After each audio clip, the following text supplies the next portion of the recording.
So hey guys, this is Mohit and you are watching spoken English with Mohit. मैं आ गया हूँ आपके लिए एक और नई वीडियो लेके, एक और इंटरेस्टिंग टॉपिक के साथ। लास्ट वीडियो में हमने कुछ डेली यूज़ वोकैबलरीज देखी थी, जिसमें हमने कुछ 10 वोकैबलरीज देखी थी। आज हम सेम एक और उसका नेक्स्ट पार्ट 3 लेके आए हैं, जिसमें आपको और 10 नई वोकैबलरीज सीखने को मिलेंगी। एंड इन वोकैबलरीज को आप डेली लाइफ कॉन्वर्जेशन में यूज़ करके आप अपनी इंग्लिश को इन्हेंस कर सकते हो। सो प्लीज़ वीडियो को एंड तक ज़रूर देखें, आपको बहुत कुछ सीखने को मिलने वाला है। So let's get started with the video. So अगर मैं बात करूं डेली यूज़ वोकैबलरी की, आज भी पार्ट 1 पार्ट 2 की तरह 10 वोकैबलरीज हमारे पास हैं। ठीक है, फर्स्ट वन क्या है हमारी? डिसीव। क्या बोलेंगे इसे? डिसीव। डिसीव का मतलब होता है किसी को बहकाना। ठीक है, किसी को भ्रमित करना, किसी को बहकाना, किसी को धोखा देना। ठीक है, जैसे हम नॉर्मली यूज़ क्या करते हैं? Cheat someone. चीट समवन की जगह पे हम एडवांस इंग्लिश में यूज़ कर सकते हैं डिसीव समवन। ठीक है, जैसे एग्जांपल के साथ समझते हैं, are you trying to deceive me. ठीक है, are you trying to deceive me मतलब क्या आप मुझे धोखा देने की कोशिश कर रहे हो, या फिर क्या आप मुझे बहकाने की कोशिश कर रहे हो। तो इस तरह से हम इसे यूज़ करेंगे। जैसे he was trying to deceive me, वो मुझे बहकाने की कोशिश कर रहा था। ठीक है, he was trying to deceive me, वो मुझे धोखा देने की कोशिश कर रहा था। तो दोनों के लिए सेम ही सेंस हमारा आएगा, तो आप दोनों के लिए इसे यूज़ कर सकते हैं। ठीक है, तो बढ़ते हैं अपनी नेक्स्ट वोकैबलरी की तरफ। Take a test. ठीक है, take a test. Take a test का मतलब होता है टेस्ट देना। अब देने के लिए हम यूज़ करते हैं गिव का। ठीक है, बट ये सिचुएशन अलग है, यहाँ पे हम यूज़ करेंगे टेक का। ठीक है, as a student you can only take a test और टेक अ एग्जाम। ठीक है, मतलब क्या है कि आप कभी भी एज ए स्टूडेंट कोई किसी भी एग्जाम को गिव नहीं कर सकते, you can only take the exam. ठीक है, सो टेस्ट देना। जैसे एग्जाम्पल के साथ समझते हैं, I will take a test tomorrow, मैं कल एक टेस्ट दूंगा। I will take my exam tomorrow, मैं कल अपना एग्जाम दूंगा। ठीक है, हम बोल ये रहे हैं कि दूंगा, बट हम यूज करेंगे टेक का। ठीक है, क्लियर है ये चीज? चलिए नेक्स्ट हम बढ़ते हैं ऑन पर्पज। ऑन पर्पज क्या है? एक फ्रेजल वर्ब है। ठीक है, इसको आप अपनी डेली लाइफ में यूज कर सकते हो। ऑन पर्पज का मतलब होता है जानबूझकर। ठीक है, नॉर्मल इंग्लिश में हम इसके लिए वर्ड यूज करते हैं इंटेंशनली। ठीक है, इंटेंशनली। और फ्रेजल वर्ब एडवांस इंग्लिश में हम जाएं तो हम यूज कर सकते हैं ऑन पर्पज। ठीक है, कोई चीज जानते हुए भी करना, जानबूझकर करना। ठीक है, एग्जाम्पल के साथ समझते हैं, I didn't do this on purpose. ठीक है, मैंने ऐसा जानबूझकर नहीं किया।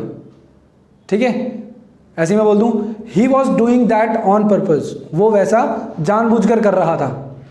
ठीक है, he was टीजिंग you on purpose, वो आपको जानबूझकर छेड़ रहा था।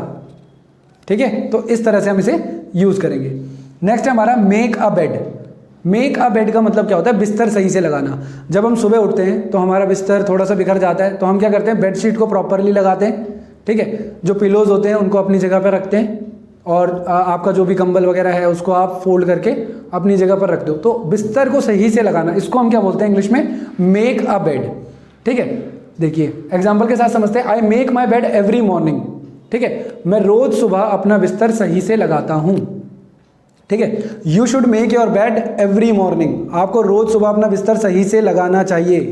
It should be your first task of the day, ये दिन का आपका पहला टास्क होना चाहिए। ठीक है, नेक्स्ट देखते हैं इन ब्रॉड डे लाइट। ठीक है, क्या है? 5th number, in broad daylight. इसका मतलब क्या होता है? दिन दहाड़े। अब न्यूज़ चैनल में हम लोग आए दिन सुनते रहते हैं कि दिन दहाड़े जो है बैंक लूट लिया, दिन दहाड़े किसी को मार दिया, दिन दहाड़े चोरी हो गई। तो जो वर्ड है दिन दहाड़े, इसको क्या कहा जाता है? In broad day light.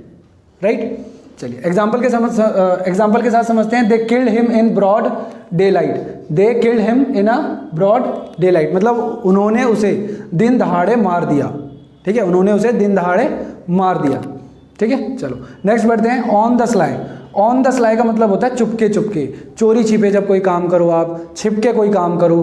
ठीक है, इसको हम कहेंगे ऑन द स्लाई। ठीक है, एग्जाम्पल देखते हैं, she was having momos on the sly मतलब वो चुपके चुपके या चोरी छिपे मोमोज खा रही थी। ठीक है, तो इस तरह से हम इसे यूज करेंगे। नेक्स्ट है हमारा हैक्टिक। ठीक है, बहुत ही अच्छा वर्ड है, आप इसे डेली लाइफ में यूज कर सकते हो। हैक्टिक मतलब होता है व्यस्त। ठीक है, अब इसे यूज हम करते कैसे? जैसे at the end of the day अगर आपसे कोई पूछे हाउ वॉज योर डे। ठीक है, हाउ वॉज योर डे, आपका दिन कैसा था? तो आप कैसे बोलोगे? It was a hectic day for me. It was a hectic day for me, कि यार मेरा जो दिन था ना वो काफ़ी ज़्यादा हैक्टिक था, मतलब काफ़ी ज़्यादा मैं बिजी था, काफ़ी ज़्यादा मेरे पास काम थे, तो वो काम को करते करते मतलब वो जो वर्कलोड था मेरा वो पूरे दिन के लिए था, तो आप कह सकते हो कि it was a hectic day for me, right. चलो नेक्स्ट बढ़ते हैं, एनकरेज। क्या बोलेंगे इसे? एनकरेज। एनकरेज का मतलब होता है किसी को प्रोत्साहित करना, ठीक है, किसी को बढ़ावा देना, दोनों के लिए हम यूज़ करते हैं एनकरेज का, ठीक है। अब जैसे अगर कोई मान लो कि डॉक्टर बनना चाहता है, सीए बनना चाहता है, इंजीनियर बनना चाहता है, और हमको उसे मोटिवेट करना चाहिए, हमें उसे एनकरेज करना चाहिए, हमें उसे प्रोत्साहित करना चाहिए कि हाँ आप ऐसा कर सकते हो, यू कैन डू दिस, ठीक है। तो जब हम किसी को प्रोत्साहित करते हैं उसी को हम क्या कहेंगे? Encourage someone. जैसे यू शुड एनकरेज हिम, आपको उसे प्रोत्साहित करना चाहिए, ठीक है। ऐसे मैं बोल दूं ही वॉज एनकरेजिंग मी, वो मुझे प्रोत्साहित कर रहा था, ठीक है। तो इस तरह से यूज करेंगे। नेक्स्ट है हमारा ask for something. Ask for something का मतलब होता है कुछ मांगना, कोई भी चीज मांगना। जैसे he was asking me for money, वो मुझसे पैसे मांग रहा था, ठीक है। He is asking me for money, वो मुझसे पैसे मांग रहा है। Why are you asking me for money, आप मुझसे पैसे क्यों मांग रहे हो, ठीक है। इस तरह से यूज होगा। चलो नेक्स्ट अपना वर्ड देखते हैं, last but not the least, irrepressible. Irrepressible का मतलब क्या होता है? जिसे काबू करना मुश्किल हो, जिसे काबू करना मुश्किल हो। जैसे अगर कभी हम हंसते हैं तो कई बार ऐसा होता है कि हम अपनी हंसी को कंट्रोल करने की कोशिश करते हैं सीरियस सिचुएशन में, ठीक है, बट क्या होता है कि हंसी कंट्रोल नहीं होती और ज़्यादा हंसी आती है, ठीक है। तो ऐसी सिचुएशन में हम यूज़ कर सकते हैं इररिप्रेसिबल का। या फिर कोई एक ऐसा व्यक्ति जो किसी के आगे दबता ना हो, ठीक है, मतलब जो ये बोले कि मैं तो जैसा हूं मैं वैसा ही रहूंगा, मैं किसी के आगे नहीं दबने वाला, ऐसे इंसान के लिए भी हम यूज कर सकते हैं इररिप्रेसिबल। जैसे एग्जांपल देखिए, शी इज रियली इररिप्रेसिबल, यानी कि क्या? वो एक ऐसी लड़की है जो इररिप्रेसिबल है, वो किसी के आगे नहीं दबती, राइट, या फिर उसे काबू नहीं किया जा सकता, ठीक है। तो इस तरीके से हम इसे एज एन एडजेक्टिव यूज कर सकते हैं। सो आई होप ये वीडियो आपको जरूर पसंद आई होगी, कुछ नई नई वोकैबुलरीज आपने सीखी होंगी इससे, ठीक है। तो प्लीज़ लाइक ज़रूर करें इस वीडियो को, शेयर करें इसे अपने फ्रेंड्स और फैमिली के साथ, एंड सब्सक्राइब करें हमारे चैनल को, बेल आइकन दबाना बिल्कुल ना भूलें। Thank you.